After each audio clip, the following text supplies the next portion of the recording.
Hi, once again, welcome back. This week I want to talk to you about saturation. What's a gray? What's a neutral color? What's a desaturated color? What's a pure color? What's a hue? Oh, so many terms and they're so confusing. It is confusing. I'm going to illustrate some samples so that you can tell what's saturated, what's not, and you can start to make some judgments and learn part of color theory that is a mystery to some people. Part of the problem is our industry, until it standardizes certain terms and abandons others, you won't be able to just use one term. For example, hue. Hue is a fancy word, but it also means color. The best we can do is illustrate some of the principles, and you just learn the principles and realize that when people talk about saturation and desaturation, they are really talking about neutralizing a color. So let's get started. Let's start with just the primary colors, red, yellow, and blue. The problem with pastels is that you can hardly ever find a stick that is definitely matching the color wheel. And this is the reason. This one comes really close, but this is one of the reasons it's difficult to just add the complement to one of these colors to end up turning it gray. Look at the blues. The blues, this one has a little violet in it. This has a little violet in it. These have some white in it. These have some of the complement in it. Look how gray that is in comparison to these. And the same with the yellows. This is probably pretty close to a primary yellow, but it's not really. I will mix some purple with this, and the purple that I pick, or the violet that I pick, will probably give us a few shades of green or hints of green rather than the purest of gray to neutralize this bright yellow. As a result, we often have to mix more than just the complement to these colors in order to get a true gray. We have to sometimes mix a third color in order to get closer to a true gray. Another reason we have difficulty with pastels is not only are the primary colors, the red, yellow, and blue, sometimes mixed with other colors, and it's difficult to find those primaries, the complements that we pick. For example, I'm going to choose this yellow. Well, look at all the different variations. This one's a little more red-violet than these. These are a little more blue-violet than this.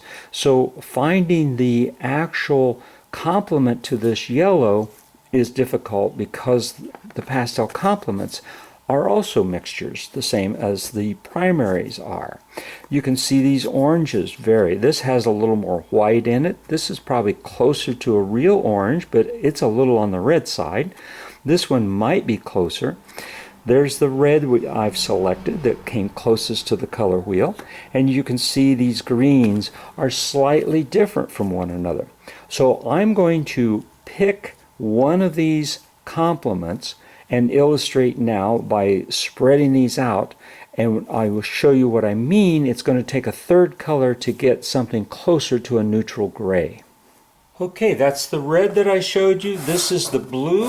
This blue's a little lighter. It's not quite as deep as some blues might be in other people's boxes or tubes of paint. But you can see that this is pretty close to the blue. I think it's got a little bit more of either some white. It's not quite as blue as the color wheel as far as saturation. These are what we would call purely saturated colors. They have not had anything added to them.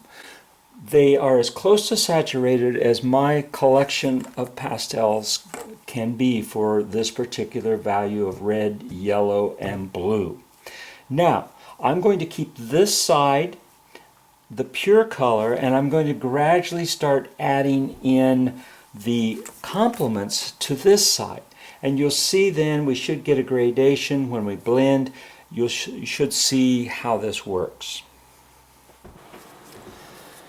I am going to select these as the complements. The complement, this will be the violet, this will go on the yellow, this will be the green that I've chosen, which will go on to the red, and this orange, which to me has a little bit of yellow in it, and I'm betting we'll get a little bit of greenish tone when I mix this to this particular blue. But we'll see, color theory says you can get the neutral color, which is a gray that doesn't have a hint of the original color. So really, in theory, by adding this green down here and blending this together, I should get a true gray. But as you can see, as I blend this, this particular red is not as bright, but at the same time, it is what we call color bias. You can still tell that this color, as a result, this grayish neutral color, has a hint of red in it. So that is the color bias that we get using just the two colors, red and its complement. So in order to try to get something that is not quite as color biased, so we go from red to a more neutral gray rather than a reddish gray, I need to add something to this.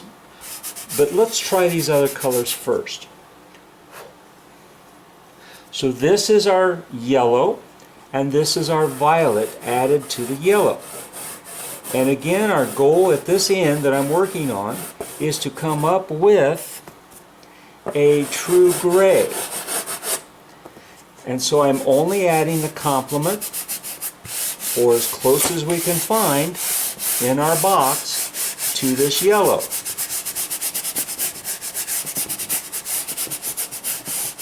And as you can see, as we go across, I'm scumbling this, I'm not pressing this hard because I want to try to gradiate this yellow. And I've got to go back in. This is part of the painting process if I was trying to paint something that went from bright yellow to a neutral gray. But as you can see, when I blend these, down here what I want to be a neutral gray, you can still see its original hue.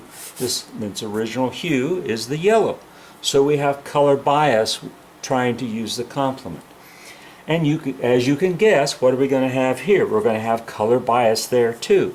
When I add orange to try to make a true gray, and they call them neutral because we're trying to neutralize the saturation of the pure blue, and as a result we want to turn it to a neutral gray. But as you can see, by adding a complement to this, I'm getting a red-violet gray in this particular piece.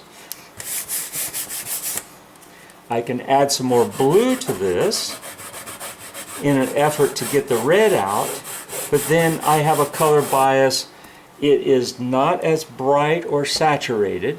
The chroma has been brought down by the complement, so those are color theory terms. The saturation down at this end is a brighter blue, or the chroma is higher for the hue. And as we add the complement, we either end up with a red violet or a blue violet, depending on which color we put on top in pastel. This is a particular blue violet. So the color bias is blue violet, or we change it to a color bias of red violet, but we're not getting a true neutral gray. Okay, I'm going to add a third color. Because this is yellow, I can put a little red over it, the red that I had up here, and go back over it with a little violet, and then a touch of this green, and I will get a closer neutral gray, but it's still on the verge. It has a color bias of the violet. And violet is made with red and blue. So by putting in green to counteract some of the red that's in that violet, I can get a little closer to a gray, but I still have color bias. And the same thing could happen up here with the where I put the green on the red. I can put some of this blue in there because red or blue and yellow make green, then put that red back over it with a little bit of the green back in, and I'm taking away some of that reddish color, but I still get a color bias with a little bit of the red still coming through, even though I've mixed two other colors to try to counteract whatever colors were in that stick that the manufacturer used because it was turning. Like down in here we got a red violet, opposite of red is green. We can stick some green in there to try to neutralize that, and that is reading a little closer to a gray, but you probably might not see it, but that is better than it was. It still has a little bit of the blue bias. Okay, now there's another way that you could tame these colors, the saturation of the red, the pure hues, and tame them down to a more neutral gray. And that is by starting out, instead of using the complement, start out with pastels that already the manufacturer has grayed down. This is a green gray that the manufacturer has put a little bit of the mixture of colors together to give us kind of a grayish green pastel. So if I add that grayish green to this red, I still have a little bit of a color bias towards the red. Let's put in that little more saturated green with a little bit of the blue and get back onto the green. Mix this together, and there's parts of this mixture that come closer to a pure gray than our color biased gray that we got with the three color mix here. Let's try it now. A lot of times you can use earth tones, like this is a ochre or a sienna.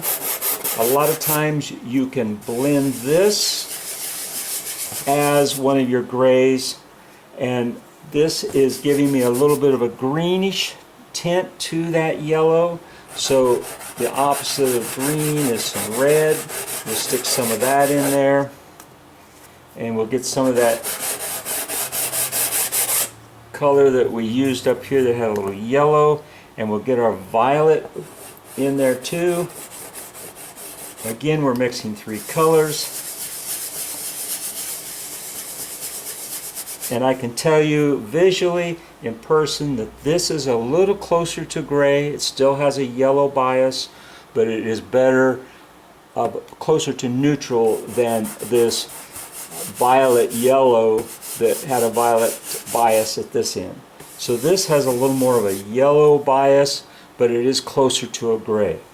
And we'll try the same thing on this blue. You know what happens when you take all the pastel powders at the bottom here and you've got all the colors you've painted. When you have multiple colors, you'll come up with a gray, but there will usually be a bias according to the color that is the saturated color that is in a higher percentage. So that's what we're doing to try to get close as we can to a neutral gray here, is by adding this burnt sienna. Burnt sienna has some orange in it and some reds, and mixing it with the blue, we get a little bit of a gray in there, but it's still a little on the blue side, so I'm going to take my orange that we used on the other end and add it over this, and then go back over it with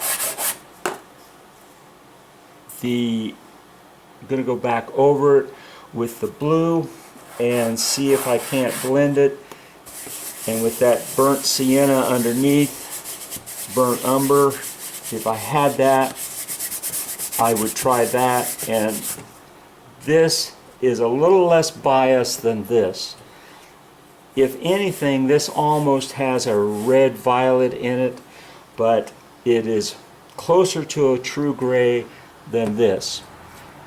So as you can see, mixing colors, just mixing the complement in pastels usually is not enough to create a neutralization of your more saturated colors. It usually takes a combination of several pastels to get out a lot of the color bias. Now there are times you want that color bias, but that's for a totally different video. Well, that's it for today. I hope you've learned something about color theory, on how to find your neutrals, or as close as you can to find a neutral gray. There's two ways to, in summary and to recap, there's two ways you can do it. You can start just with the complement, but you usually will end up with a color bias of either the primary color that you're covering or whatever is the complement, if it happens to be a stronger combination. So you'll end up with color bias one way or the other. Another way is to start out with your primary, your bright, more saturated hues, color hues, and find something in your box that is the complement, but the manufacturer has already added some colors to make it gray to begin with. And usually with 2 or 3 or 4 of those colors, you can come closer to a neutralized gray. But again, depending on the top layer and what you're going over, you could end up with color bias. Just be aware, color bias isn't a negative thing. There are times where you want a color bias, but we'll talk about that in another video. So until next time, happy painting. And if you're liking these videos and you're getting something out of it, please share it with your friends. And definitely hit the like button below. And more likely, hit the subscribe. And that way, next video, next week, you'll know what's coming. So until later, bye-bye, happy painting.